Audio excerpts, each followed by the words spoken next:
All right. Glory to the King. Bless you all. Bless you all. Hope this day finds you well. I truly hope that everybody had a beautiful Shabbat yesterday. Oh, I know I did. Great fellowship with my dear brothers and sisters. Wonderful. We had a beautiful day. Thank the Most High for it. Thank Him for His commandments. I want to come on here and briefly just touch on something. And I know what I'm about to talk to, that there are people that are definitely aware and have seen it and covered it. I don't know in how much detail. I have heard it discussed a little bit or even mentioned in YouTube videos, but you know, I believe I am going to try to offer another perspective here that I believe has been not really addressed. And I'll kind of take it from this approach, because this is really where the irony and the just amazing twist in all this is, and just what it does to the mind, the blinders that it places on the mind when you surrender and put yourself in the role of subordinate to other men. So anybody that's ever been affiliated with Straightway Ministries at any length, I've heard Charles Dowell speak on YouTube, whatever, more than likely have heard him say this out of his mouth. I'm talking about marriage licenses, right? And he's saying that don't be getting a marriage license, because when you do, the state becomes a third party in your marriage, because you've contracted with the state. They became a third party in your marriage. They're acting as another authority in your marriage, okay? And remind you, he's advising people not to do this. Don't surrender your sovereignty over to the state. Don't allow another authority figure to have any type of place in your marriage. So what does it mean when somebody that is married moves to a community? Don't you do exactly that? Don't you surrender your sovereignty? Doesn't the authority figure on that community or that homestead now become a third party to your marriage? No, seriously, don't they? Husbands, can you fully provide for your wives? Can you fully provide for your children like you want to? Can you get everything that you know you can get as a man for their needs if it's within your grasp?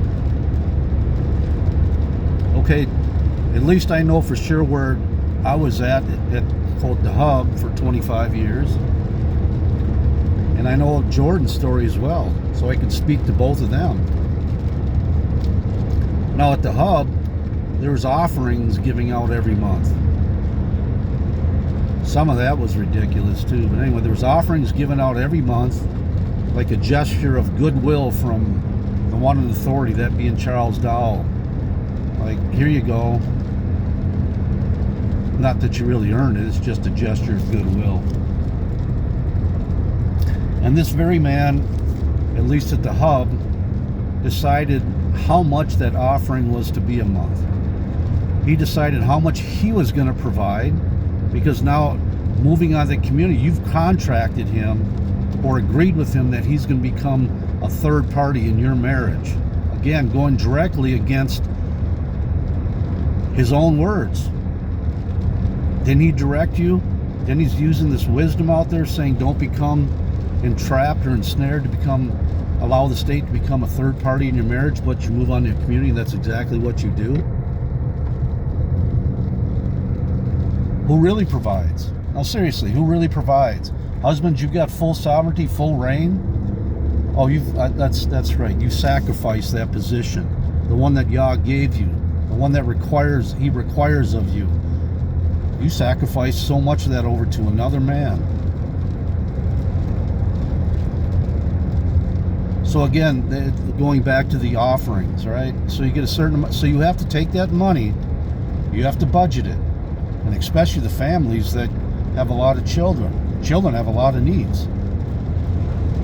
clothing and personal hygiene products and everything else that you need.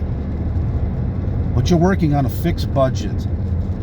And if you need more than what your budget allows for that month, because that happens quite often, well, you prioritize.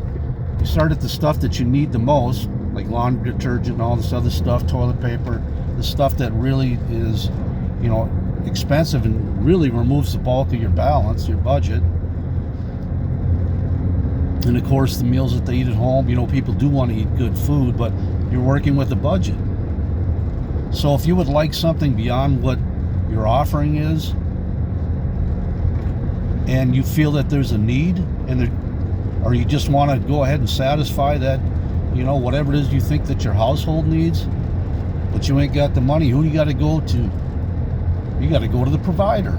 You got to go to that third party in your marriage, that authority, to get the permission to go ahead and provide more for your family. At least when you were in the world, you were completely solely responsible for everything that took place in your family, but now you've turned that part over to another man, and he's going to use that authority that you had outside of a community that you surrendered over, and he's going to dictate terms to you. So you have become enslaved to put yourself in a point of slavery to another man. I remember one time there was a sister, she's still there, still lives at Straightway, and she stood up in a testimony line in front of everybody, and she said, Pastor Dow is my provider. He provides for us. Mind you, she's a married woman, but she makes a statement, she told the truth.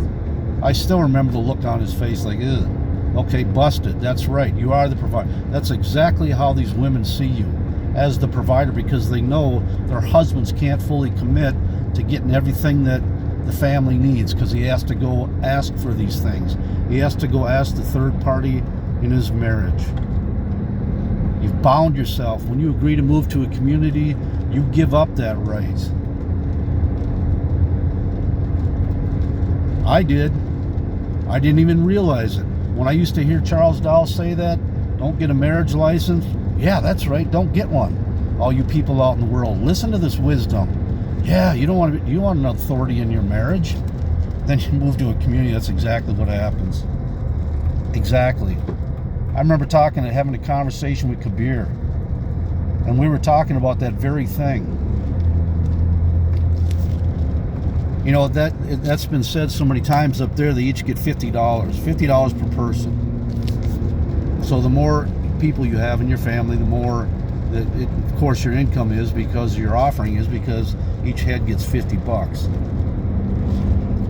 And so I'm talking to him one day, and I said, "Bro, don't you think, Elder, that kind of handicaps these men? I mean, they're trying to lead their family. How do they do that on $50? How is it when they have to come to you for all their needs? Well, we got a credit card. All they got to do is come ask me." You got their testicles in a knot, and they agree to it. And why do they have to ask you? Did y'all ever set that up anywhere in the book?